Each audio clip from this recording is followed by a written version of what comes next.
With ಪರಶುರಾಮ್ಗೆ ಸ್ವಾಗತವನ್ನು ಕೋರ್ತೀನಿ. NMMS ಪರೀಕ್ಷೆ 2022-23 ಪತ್ರಿಕೆ 2 ಸ್ಯಾಟ್ರಲ್ಲಿ ಸಮಾಜ ವಿಜ್ಞಾನ ವಿಷಯ ಇರ್ತದೆ. ಇದರಲ್ಲಿ ಇವತ್ತು 6ನೇ ಪಾಠ ಜೈನ ಮತ್ತು ಬೌದ್ಧ ಮತಗಳು ಪಾಠದ 2ನೇ ಭಾಗದಲ್ಲಿ ಇವತ್ತು ಕೂಡ 25 ಕ್ವಶನ್ಸ್ಗಳನ್ನು ತಂದಿದ್ದೀನಿ. ಈ ಮೊದಲಿನ ವಿಡಿಯೋವನ್ನು ನೋಡದೇ ಇದ್ರೆ ಈ ವಿಡಿಯೋದ ಡಿಸ್ಕ್ರಿಪ್ಷನ್ ಬಾಕ್ಸ್ನಲ್ಲಿ ಒಂದು ಪ್ಲೇಲಿಸ್ಟ್ ಲಿಂಕ್ ಸಿಗ್ತದೆ. NMMS ಪರೀಕ್ಷೆ 22-23 ಸಮಾಜ ವಿಜ್ಞಾನ ಅನ್ನೋದನ್ನು ಒತ್ತಿದ್ರೆ ಹಿಂದಿನ ಎಲ್ಲ ವಿಡಿಯೋಗಳು ನೋಡ್ಬೋದು. ನಾವು NMMS ಪರೀಕ್ಷೆಗೆ ವಿಜ್ಞಾನದಲ್ಲಿನೂ ಕೂಡ ಎಲ್ಲ ಪಾಠಗಳ ಒಂದು ವಿಡಿಯೋಸ್ಗಳನ್ನು ಹಾಕ್ತಿದ್ದೀವಿ, ಕ್ವಶನ್ ಆನ್ಸರ್ ಅವುಗಳನ್ನು ಸಹಿತ ತಪ್ಪದೆ ನೋಡಿ. ಅದರ ಪ್ಲೇಲಿಸ್ಟ್ ಲಿಂಕನ್ನು ಸಹಿತ ವಿಡಿಯೋದ ಡಿಸ್ಕ್ರಿಪ್ಷನ್ ಬಾಕ್ಸ್ನಲ್ಲಿದೆ. ಕಲಿಕಾ ಚೇತರಿಕೆಗೆ ಸಂಬಂಧಪಟ್ಟಂತೆ ಹಿಂದಿ ವಿಜ್ಞಾನ ಮತ್ತು ಸಮಾಜ ವಿಜ್ಞಾನದ ವಿಡಿಯೋಗಳಿದ್ದಾವೆ 8ನೇ ತರಗತಿಗೆ, ಅವು ನೋಡಿ. ಸೊ ಕ್ವಶನ್ ಆನ್ಸರ್ಸ್ಗಳ ವಿಡಿಯೋಗಳಿದ್ದಾವೆ ಹಿಂದಿ ವಿಜ್ಞಾನ ಮತ್ತು SS ಅವುಗಳನ್ನು ಸಹಿತ ನೋಡ್ಬೋದು. ಏನಾದರೂ ಕ್ವಶನ್ ಆನ್ಸರ್ಸ್ಗಳ ಬಗ್ಗೆ ಡೌಟ್ ಇದ್ದರೆ ತಾವುಗಳು ಕಮೆಂಟ್ ಮಾಡಲು ಮರೆಯದಿರಿ. ಸೊ ವಿಡಿಯೋವನ್ನು ಸಾಧ್ಯವಾದಷ್ಟು ನೀವುಗಳು ಲೈಕ್ ಮಾಡಿ, ಶೇರ್ ಮಾಡಿ. ಫಸ್ಟ್ ಟೈಮ್ ವಿಡಿಯೋವನ್ನು ಏನಾದರೂ ನೋಡ್ತಾ ಇದ್ದರೆ ಸಬ್ಸ್ಕ್ರೈಬ್ ಜೊತೆಗೆ ಬೆಲ್ ಐಕಾನನ್ನು ಅವಶ್ಯವಾಗಿ ಒತ್ತಿ. ಶುರು ಮಾಡ್ತೀನಿ. 6ನೇ ಪಾಠ ಜೈನ ಮತ್ತು ಬೌದ್ಧ ಧರ್ಮಗಳು ಭಾಗ 2ರಲ್ಲಿ ಮೋಸ್ಟ್ ಇಂಪಾರ್ಟೆಂಟ್ ಆಗಿರ್ತಕ್ಕಂಥ 25 ಪ್ರಶ್ನೆ ಮತ್ತು ಉತ್ತರಗಳನ್ನು. ಪ್ರಶ್ನೆ 26, ಮಹಾವೀರನು ಎಷ್ಟನೇ ವಯಸ್ಸಿನಲ್ಲಿ ನಿರ್ವಾಣ ಹೊಂದಿದನು? ಉತ್ತರ ನೋಡೋದಾದರೆ ಮಹಾವೀರ 72ನೇ ವಯಸ್ಸಿನಲ್ಲಿ ನಿರ್ವಾಣವನ್ನು ಹೊಂದಿದ್ರು. ಪ್ರಶ್ನೆ 27, ಮಹಾವೀರನು 72ನೇ ವಯಸ್ಸಿನಲ್ಲಿ ಎಲ್ಲಿ ನಿರ್ವಾಣ ಹೊಂದಿದನು? ಮಹಾವೀರ 72ನೇ ವಯಸ್ಸಿನಲ್ಲಿ ಬಿಹಾರದ ಪಾವಾಪುರಿ ಎಂಬಲ್ಲಿ ನಿರ್ವಾಣವನ್ನು ಹೊಂದಿದವರು. 28, ಮಹಾವೀರನು ಎಷ್ಟು ಪ್ರತಿಜ್ಞೆಗಳನ್ನು ಬೋಧಿಸಿದನು? ಮಹಾವೀರ ಮುಖ್ಯವಾಗಿ ಪಂಚ ಪ್ರತಿಜ್ಞೆಗಳನ್ನು ಬೋಧಿಸಿರ್ತಕ್ಕಂಥದ್ದು. 1ನೇದು ಅಹಿಂಸೆ, 2ನೇದು ಸತ್ಯ, 3ನೇದು ಅಸ್ಥೇಯ, 4ನೇದು ಅಪರಿಗ್ರಹ, 5ನೇದು ಬ್ರಹ್ಮಚರ್ಯ. ಇವು ಮಹಾವೀರ ಬೋಧಿಸಿದ ಪಂಚ ಪ್ರತಿಜ್ಞೆಗಳು ಅಂತ ಕರೀತಾರೆ. ಪ್ರಶ್ನೆ 29, ಮಹಾವೀರನು ಎಷ್ಟು ತ್ರಿರತ್ನಗಳನ್ನು ಬೋಧಿಸಿದನು? ಮಹಾವೀರ ತ್ರಿರತ್ನ, ಅಂದರೆ 3. ಓಕೆ, ತ್ರಿರತ್ನಗಳೇನಪ್ಪ ಅಂದರೆ ಸಮ್ಯಕ್ ಜ್ಞಾನ, ಸಮ್ಯಕ್ ದರ್ಶನ, ಸಮ್ಯಕ್ ಚಾರಿತ್ರ. ಇವು 3 ಏನಪ್ಪ ಅಂದರೆ ಮಹಾವೀರ ಬೋಧಿಸಿದ ತ್ರಿರತ್ನಗಳು. ಪ್ರಶ್ನೆ 30, ಯಾವ ಮತವು ಪೂರ್ಣವಾಗಿ ದೇವರ ಇರುವಿಕೆಯನ್ನು ನಿರಾಕರಿಸುವುದಿಲ್ಲ? ಜೈನ ಮತ. ಈ ಮತ ಪೂರ್ಣವಾಗಿ ದೇವರ ಇರುವಿಕೆಯನ್ನು ಅವ್ರು ಏನು ಮಾಡೋದಿಲ್ಲ, ನಿರಾಕರಿಸೋದಿಲ್ಲ. ಪ್ರಶ್ನೆ 31, ಜೈನರ ಬಹುಮುಖ್ಯ ಆಯಾಮ ಯಾವುದು? ಕರ್ಮ ಫಲದ ನಂಬಿಕೆ. ಇಂಪಾರ್ಟೆಂಟ್ ಇದೆ, ಈ ಕರ್ಮ ಫಲದ ನಂಬಿಕೆ ಜೈನರ ಬಹುಮುಖ್ಯ ಆಯಾಮ ಅಂತ ಹೇಳ್ತಾರೆ. ಪ್ರಶ್ನೆ 32, ದೇಹ ಬಂಧನದಿಂದ ಆತ್ಮವು ವಿಮುಕ್ತವಾಗಲು ಏನು ಮಾಡಬೇಕು? ದೇಹ ಬಂಧನದಿಂದ ಆತ್ಮ ವಿಮುಕ್ತರಾಗಬೇಕಾದ್ರೆ ನಾವುಗಳು ಕೈವಲ್ಯ ಜ್ಞಾನವನ್ನು ಪಡೆಯಬೇಕು. ಇದು ಜೈನ ಮತದ ಅನುಸಾರವಾಗಿರ್ತಕ್ಕಂಥ ಒಂದು ನಂಬಿಕೆ.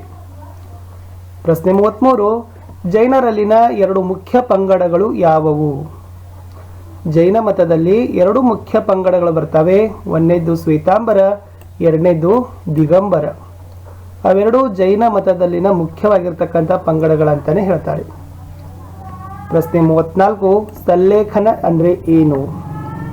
ಯಾವುದಕ್ಕೆ ಸಲ್ಲೇಖನ ಅಂತ ಕರೀತಾರೆ? ಶುದ್ಧೀಕರಣವು ತಪಸ್ಸು, ಉಪವಾಸ, ದೇಹದಂಡನೆ ಮತ್ತು ಅದರ ಮೂಲಕದಿಂದಾಗುವ ದೇಹನಾಶದಿಂದ ಮಾತ್ರ ಸಾಧ್ಯ ಅನ್ನುವ ನಂಬಿಕೆಗೆ ಸಲ್ಲೇಖನ ಅಂತ ಕರೀತಾರೆ. ಶುದ್ಧೀಕರಣವು ತಪಸ್ಸು, ಉಪವಾಸ, ದೇಹದಂಡನೆ ಹಾಗೂ ಅದರ ಮೂಲಕದಿಂದಾಗುವ ದೇಹನಾಶದಿಂದ ಮಾತ್ರನೇ ಸಾಧ್ಯ ಅಂತಕ್ಕಂಥ ನಂಬಿಕೆಗೆ ಸಲ್ಲೇಖನ ಅಂತ ಕರೀತಾರೆ. 35, ಬಿಳಿಯ ಉಡುಪು ಧರಿಸಿದ ಜೈನ ಮುನಿ ಅನುಯಾಯಿಗಳನ್ನ ಏನಂತ ಕರೀತಾರೆ? ಬಿಳಿಯ ಉಡುಪನ್ನು ಧರಿಸಿರ್ತಕ್ಕಂಥ ಜೈನ ಮುನಿ ಅನುಯಾಯಿಗಳಿಗೆ ಶ್ವೇತಾಂಬರರು ಅಂತ ಕರೀತಾರೆ. ಪ್ರಶ್ನೆ 36, ಉಡುಪನ್ನ ಧರಿಸದ ಜೈನ ಮುನಿಗಳನ್ನು ಏನಂತ ಕರೀತಾರೆ?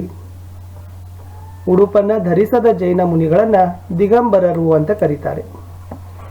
37, ಮಹಾವೀರನ ವಿಚಾರಗಳನ್ನ 12 ಗ್ರಂಥಗಳಲ್ಲಿ ಯಾವಾಗ ಸಂಗ್ರಹಿಸಿದರು? ಮಹಾವೀರನ ವಿಚಾರಗಳನ್ನ ಈ 12 ಗ್ರಂಥಗಳಲ್ಲಿ ಮೊದಲ ಜೈನ ಸಮಾವೇಶದ ನಂತರನೇ ಅದನ್ನು ಸಂಗ್ರಹಿಸ್ತಾರೆ. 38, ಮಹಾವೀರನ ವಿಚಾರಗಳ 12 ಗ್ರಂಥಗಳನ್ನು ಜೈನರು ಏನಂತ ಕರೆದಿದ್ದಾರೆ?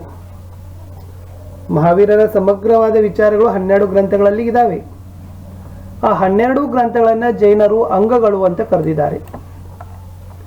39 ಅಂಗಗಳ ಭಾಷೆ ಯಾವುದು?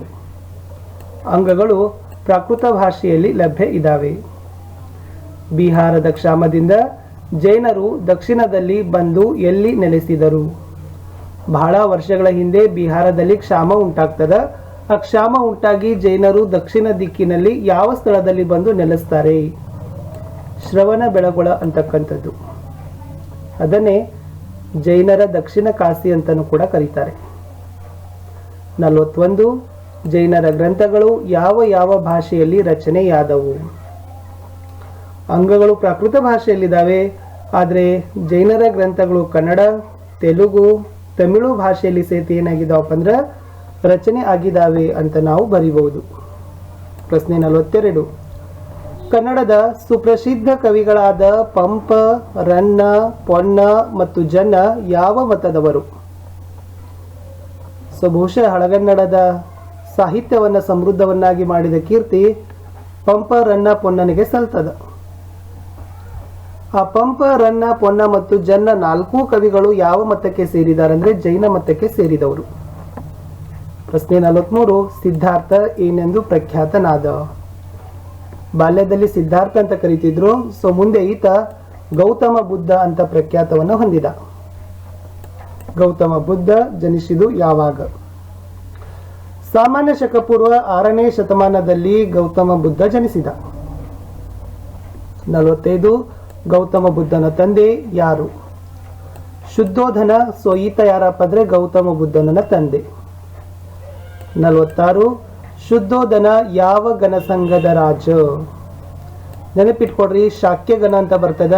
ಈ ಶಾಕ್ಯ ಗಣ ಸಂಘದ ರಾಜನೇ ಶುದ್ಧೋಧನ. 47 ಬುದ್ಧ ಜ್ಞಾನೋದಯವನ್ನ ಪಡೆದ ನಂತರ ಮೊದಲಿಗೆ ಎಲ್ಲಿ ತೆರಳಿದನು? ಬುದ್ಧನಿಗೆ ಜ್ಞಾನೋದಯ ಆಗ್ತದ. ಆತ ಜ್ಞಾನೋದಯನ ಹೊಂದಿದ ನಂತರ ಮೊಟ್ಟ ಮೊದಲ ತೆರಳಿದ್ದು ಸ್ಥಳ ಯಾವುದಪ್ಪ ಅಂದ್ರೆ ಸಾರಾನಾಥ್ ಅಂತಕ್ಕಂಥದ್ದು. ಬುದ್ಧನು ಮೊಟ್ಟ ಮೊದಲ ಬೋಧನೆ ಮಾಡಿದ್ದು ಎಲ್ಲಿ? ಗೌತಮ ಬುದ್ಧ ಮೊಟ್ಟ ಮೊದಲ ಬೋಧನೆ ಮಾಡಿದ್ದು ಜಿಂಕೆವನದಲ್ಲಿ. ಬುದ್ಧನ ಮೊಟ್ಟ ಮೊದಲ ಬೋಧನೆಯನ್ನು ಏನೆಂದು ಕರೆಯಲ್ಪಟ್ಟಿದೆ? ಬುದ್ಧ ಮೊಟ್ಟ ಮೊದಲ ಬೋಧನೆ ಜಿಂಕೆವನದಲ್ಲಿ ಮಾಡಿದ.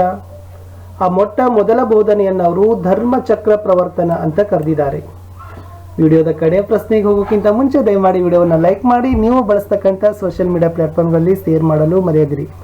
ನಿಮ್ಮ ಒಂದು ಲೈಕ್, ನಿಮ್ಮ ಒಂದು ಶೇರ್, ಅದುವೇ ನಮಗೆ ಮೋಟಿವೇಶನ್ ಅಂತ ಹೇಳ್ತಾ ಈ ವಿಡಿಯೋದ ಕಡೆಯ ಪ್ರಶ್ನೆ ಹಾಗೂ 50ನೇ ಪ್ರಶ್ನೆ ಹೀಗಿತ್ತು. ಚತುರ್ ಆರ್ಯ ಸತ್ಯ ಮತ್ತು ಅಷ್ಟಾಂಗಿಕ ಮಾರ್ಗವನ್ನು ಬೋಧಿಸಿದವರು ಯಾರು? ಚತುರ್ ಆರ್ಯ ಸತ್ಯ ಮತ್ತು ಅಷ್ಟಾಂಗಿಕ ಮಾರ್ಗವನ್ನು ಬೋಧಿಸಿದವರು ಬುದ್ಧ ಅಂತ ಹೇಳ್ತಾರೆ. ಇಷ್ಟು ಈ ವಿಡಿಯೋದಲ್ಲಿ 25 ಪ್ರಶ್ನೆಗಳನ್ನು ಹಾಕಿದ್ದೀನಿ. ನೆಕ್ಸ್ಟ್ ವಿಡಿಯೋದಲ್ಲಿ 30 ಪ್ರಶ್ನೆಗಳ ವಿಡಿಯೋಗಳನ್ನು ಶಾರ್ಟ್ಲಿಗೆ ಅಪ್ಲೋಡ್ ಮಾಡ್ತೀವಿ. ದಯಮಾಡಿ ವಿಡಿಯೋಗಳಿಗೆ ಲೈಕ್ಗಳಿರಲಿ, ಶೇರ್ಗಳಿರಲಿ. ವಿಜ್ಞಾನದಲ್ಲಿನೂ ಕೂಡ ವಿಡಿಯೋಸ್ಗಳನ್ನು ನೋಡಿ ಅಂತ ಹೇಳ್ತಾ ಸಿಗುವ ಹೊಸ ಭಾಗದ ವಿಡಿಯೋ